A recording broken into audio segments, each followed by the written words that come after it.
A congressional briefing titled The Impact of Cognitive Warfare, Infoterrorism, and Manipulation, organized by the ALLATRA platform, was held on Washington's Rayburn House building on Capitol Hill, where key American policy decisions are made. The event brought together policymakers, national security experts, researchers, and human rights activists to discuss one of the most pressing contemporary issues: cognitive warfare. The briefing examined how transnational networks manipulate public opinion, spread disinformation, infiltrate institutions, and coordinate acts of violence as part of hybrid strategies aimed at destabilizing democratic societies, posing a serious and growing threat to the United States.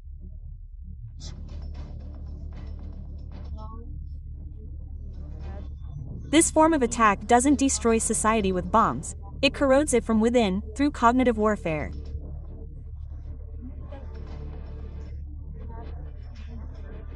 We assume with a high degree of confidence that these methods are being developed and implemented by a coordinated transnational network, representing a new form of hybrid terrorism. The core elements of its methods are directly borrowed from Nazi propaganda. The network also utilizes KGB developments in psychological operations. The network appears to be controlled from a single center, which is effectively the Russian Federation and its special service known as the FSB. The modern version of the anti-cult movement was revived in the early 1990s, this time on Russian soil, with a very clear purpose. The goal was to serve as an instrument for the revival of a totalitarian regime and the undermining of the democratic world.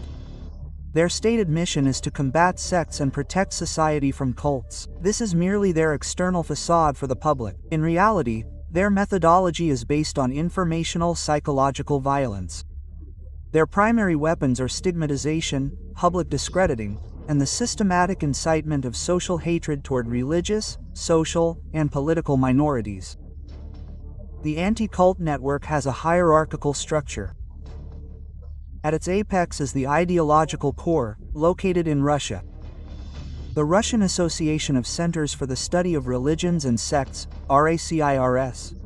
This organization is headed by Alexander Vorkin. RACIS encompasses nearly all missionary departments and centers of the Russian Orthodox Church. Therefore, it is present in every Russian city where the Russian Orthodox Church is located and operates with the support of both the Russian Orthodox Church and the FSB, their main intelligence agency.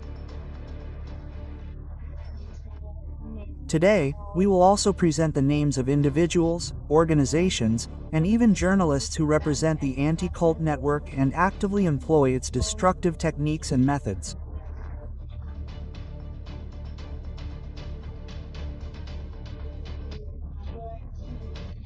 In our assessment, the cognitive warfare weapons employed by the transnational anti-cult network are already being directed against our citizens and institutions. This network has infiltrated political discourse to increase polarization, provoke conflict, and undermine our security. This network's primary weapon is stigmatization. That is, labeling groups it targets as sects and other labels. This is a direct and ongoing attack on freedom of religion and freedom of speech, because in their case, it's not just an opinion, but a methodology. It's the method by which they operate. It legitimizes repressive actions ranging from media harassment to physical violence. And we can work together to gather this evidence and present it to the public. The briefing featured testimonies from representatives of communities targeted by the anti-cult network. They reveal the grave harm and systematic abuses resulting from this network's activities. Since 1999, millions of Falun Gong practitioners have been brutally persecuted, detained, imprisoned, and tortured. To date, there are over 5,000 well-documented cases of deaths due to torture and violence. Moreover, a Chinese tribunal estimates that hundreds of thousands have died as a result of brutal forced organ harvesting. We are gathered here to discuss the impact of cognitive warfare, manipulation, and disinformation. One of the most glaring examples of this is online anti-Semitism. This is not just an issue for the Jewish community. It is an issue for democracy, trust, and the ability to protect our communities from manipulation that can have real consequences.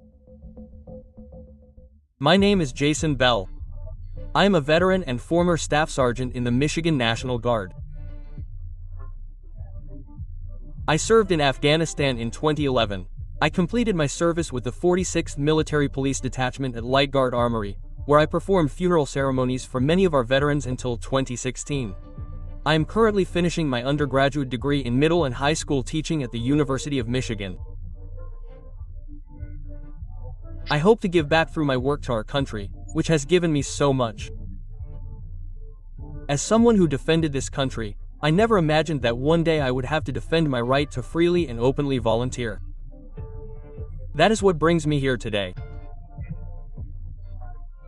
I want to share with you a concrete, living example so that you can understand and feel everything you have heard today, see it in your children, in your lives, and understand that this can and will happen to you if we do not take action. We're talking about the specific actions of anti-cultists, which have already been discussed in detail, and, of course, about the United States' main adversary, the Russian FSB. Because of their actions here and abroad, I faced hostility, contempt, and persecution for 5 years in connection with my volunteer work with the international social movement ALLATRA. Since 2015, I trained at a Detroit Kung Fu Academy as an instructor in the style known as Wing Chun. After a certain amount of time, there comes a point when you're given the opportunity to open your own school and use that school's reputation to make money and pass on this art.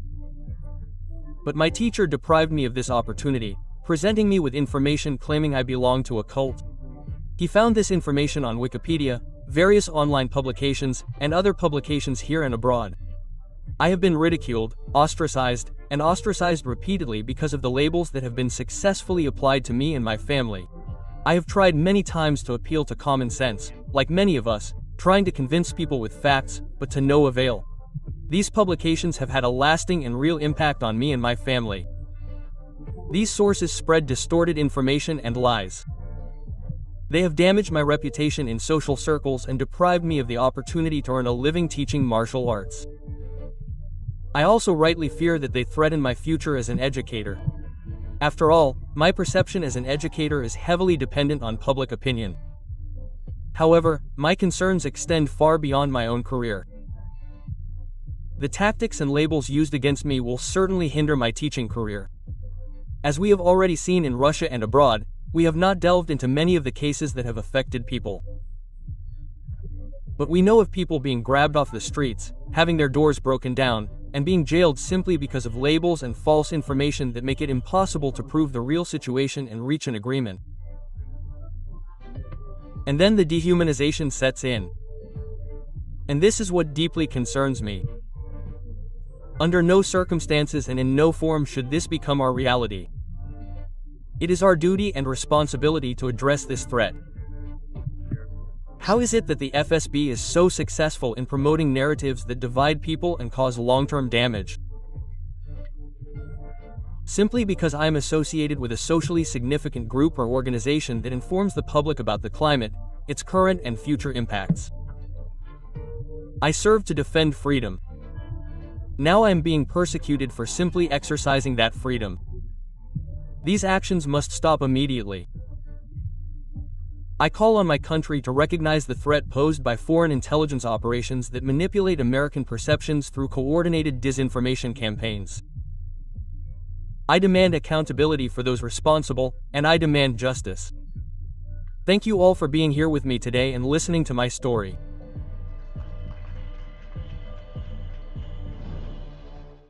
The network's influence extended to the highest echelons of power. The briefing detailed the case of Yakub Yal, the network's alleged agent in Europe. Despite facing serious criminal charges, he was never investigated. Instead, he was given protection. Witnesses report systematic sexual abuse of children between the ages of 8 and 13. Witnesses describe Yal secretly injecting unidentified substances into children in a separate room. Witnesses say he committed acts of sadistic cruelty, including forcing victims to perform coprophilia and killing stray dogs. Consider the story of a child referred to in the documentary as Violet. At just 13 years old, she claims to have been raped by Yal, who first slipped something into her water that she didn't immediately notice. He then raped her repeatedly. When she tried to escape, Yal slashed her with a knife. In the documentary, Violet recounts this trauma, which still bears physical and emotional scars years later. One of the most shocking aspects of this case is the reason the victims remained silent. Why didn't they go to the police? Because, as they themselves explained to journalists, the inherent power imbalance, the legacy of the colonial era, taught them that the word of a white man from Europe, whom they considered untouchable, would always carry more weight than the testimony of poor local children. Yal, they believed, was untouchable. Witnesses claim he used photographs of smiling African children to solicit donations from kind-hearted Europeans, raising an estimated 2 million Czech crowns, about $85,000. But, according to witnesses, not a penny of this money went to the children. Instead, they were used to finance the Yakala's personal needs and to buy drugs, which he distributed to young people, as documented by local authorities. There is also an official document accusing him of drug trafficking. Importantly, he used the money he collected as donations for children's aid to bribe local officials to ensure their silence and complicity. The testimony of Violet and other children from Moshi could easily have disappeared, buried under fear, poverty, and the system's indifference. But this did not happen thanks to the intervention of the international civil society movement ALLATRA, which also works to protect human rights. When Osam Zapasheva's documentary was released, ALLATRA volunteers took on the role of a global voice and ensured that the voices of Tanzania were heard by an international audience. ALLATRA volunteers formally appealed to the Czech Republic authorities, presenting them with all the documentary evidence and demanding a full investigation. Having received a thoroughly documented report of monstrous crimes allegedly committed by one of their citizens, the expected reaction of any responsible and reasonable government, especially a member of NATO and the European Union, is obvious: launch an immediate and thorough investigation. But the Czech government acted in the exact opposite direction. We witnessed a deliberate campaign of opposition and denial, as well as a shocking inversion of victim and perpetrator. The Czech government, led by its highest-ranking law enforcement official, decided to publicly exonerate an alleged serial child rapist, thereby sending a chilling message to the victims: your voices don't matter. At the same time, it signaled to FSB-affiliated anti-cult agents in Europe that they could enjoy complete protection and impunity for their inhumane actions, thereby subjecting these children to further abuse. Their trauma was dismissed, their credibility questioned, and their suffering deemed less important than the reputation of their alleged rapist. This failure of the legal system is inextricably linked to systemic racism. Through its actions, the Czech government has de facto created a hierarchy of human dignity. The reputation of one white European citizen was publicly and forcefully placed above the sworn and documented testimony of dozens of black African children. The consequences are horrific. Democratic institutions are being used to protect agents of enemy intelligence services. This is not a European problem. It is a clear and present threat to the United States. A network that can protect its agents in Europe can also spread disinformation and manipulate politics in America. Therefore, we recommend that Congress take the following 4 actions. First, a thorough investigation of the counter-cult network and all individuals associated with it must be urgently conducted. Second, we call on Congress to immediately launch an investigation into the key figures of this network, beginning with Jakub Jackal and his political patron. Third, the United States must use all its diplomatic influence to pressure the Czech government and the European Union to end their obstruction of justice. We must insist on a full and transparent international investigation into JCHL's case, in accordance with the commitments made under the Lanzarote Convention, which must include holding accountable all officials who obstructed or blocked initial calls for an investigation. The session concluded with a call for an international investigation into this network and its affiliates. The weapons of cognitive warfare employed by the transnational anti-cult network are already directed against our citizens and institutions.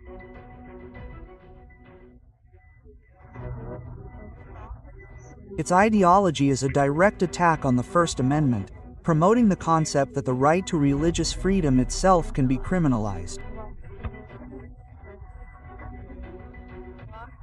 At the same time, this ideology serves as a tool of Russian foreign policy to destabilize democracy from within. And today, it's no longer enough to simply study how they operate.